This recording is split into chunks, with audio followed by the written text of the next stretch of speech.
B.O.M.A.R.C site was part of a wider network to protect the eastern seaboard from bombs that would be dropped by Soviet bombers that were nuclear in nature.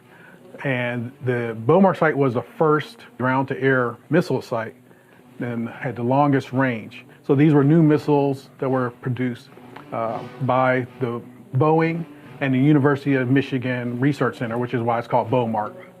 And they collaborated to create these missiles to defend us, basically, from nuclear attack. The rocket had a nuclear warhead on the missile. They could take conventional munitions, but all the ones we had were topped with nuclear warheads. And the idea is that it would explode in the air, so really you don't have to be right on target to hit the airplane. If a nuclear bomb goes off, it's going to take out the plane and hopefully some of the others that were flying around with it. The first tests were done down in Florida, I believe, and they were able to successfully intercept test aircraft, and that's what gave them the permission to go ahead. As I said, this site started in 1959, but the missiles were developed back in like 1955 before they started fielding them. And it was due partially to the test to make sure they actually worked as advertised. On 7 June 1960, Shelter 204 was where they had a B.O.M.A.R.C missile where the fuel system or a compressor, something in the fuel area, exploded and the missile began to burn. It burned for approximately 30 minutes before anyone actually noticed it. But when they saw the smoke, they called to respond.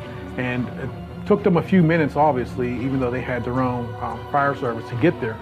But the missile was pretty much destroyed after the 30 minutes of burning. And it took them another 15 minutes to actually put out the fire. And so 45 minutes total to control everything.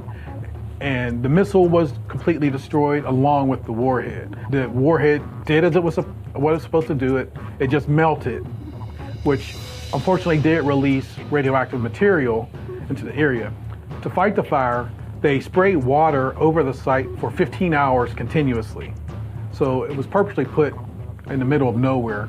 There wasn't any immediate threat to anyone there, but the remediation actions were to spray paint over all the areas inside and outside around the shelter, and they poured concrete over that apron where the building was at. It was pretty much contained right away. If anything, what this incident did was prove that the military was taking measures to keep people safe.